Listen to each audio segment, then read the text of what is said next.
ఉన్న వాళ్ళకంటే ఇంత అంత తాగడానికి దొరికినాయి. ఇప్పుడు 3వ ఫ్లోర్లు ఉన్న వాళ్ళకి ఇదిగో కింద నుంచి పట్టుకొని పోతున్నారు.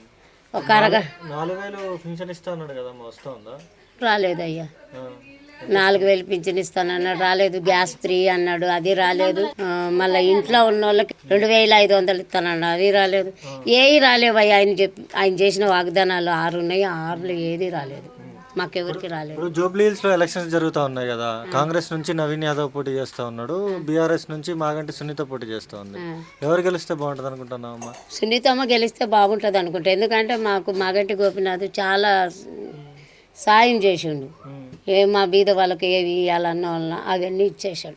ఆయన ఒక చిన్న మీటింగ్ పెట్టినా కూడా అద్భుతంగా ఆడవాళ్ళని ఉత్తగా రానిలే, ఏదో ఒక గిఫ్ట్ ఇచ్చే పంపించాడు.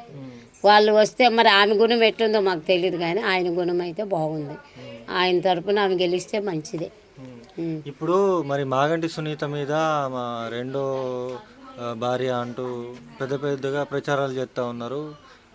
ఇప్పుడు వాళ్ళ పిల్లల మీద కూడా కేసులు నమోదు చేస్తూ ఉన్నారు కాంగ్రెస్ వాళ్ళు. ఎట్లా చూస్తారమ్మా ఇది? మేమేం చేసాము నాయన, వాళ్ళు ఏం చేసుకున్నారేమో అది మాత్రం మాకు తెలియదు. కానీ ఆమెని మేము చూడలేదు, చెయ్యలేదు ఇంతవరకు. ఆమె మా దగ్గరికి రాలేదు.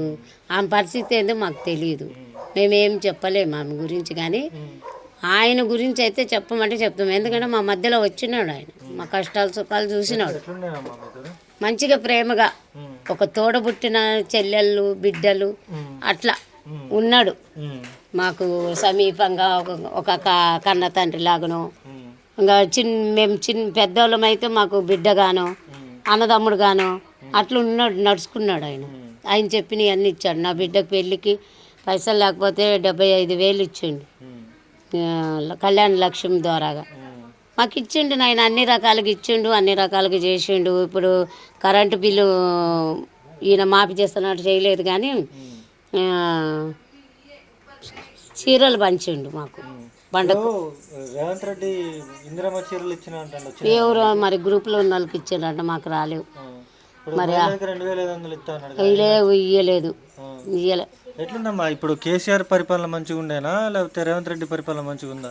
రేవంత్ రెడ్డి పరిపాలన చేస్తున్నాడో చేయదో మాకైతే తెలియదు, కానీ ఆయన కేసీఆర్ చేసింది మాకు అందరికీ తెలుసు, ఎట్లా చేసిండు ఏం చేసిండు. మాకు వీళ్ళు అవసరం లేదు. మాకు ఎవరు మేలు కోరిండ్రో అది మాకు అవసరం. ఎవరు కోరిండ్రు, ఎవరు మంచిగా చూసినారు మమ్మల్ని. ఇప్పుడు ఎవరు గెలుస్తారు అనుకుంటున్నారమ్మా ఇక్కడ ఎలక్షన్స్లో? ఏమో మరి ఎవరు గెలుస్తారో అది మేము చెప్పలేము. ఎవరు ఇష్టప్రకారంగా వాళ్ళు వేస్తారు కాబట్టి. మా ఇంట్లో 6 ఓట్లు ఉన్నాయి. మా 6 ఓట్లు మా పిల్లలు మేము అందరం కలిసి కేసీఆర్కి వేస్తాం.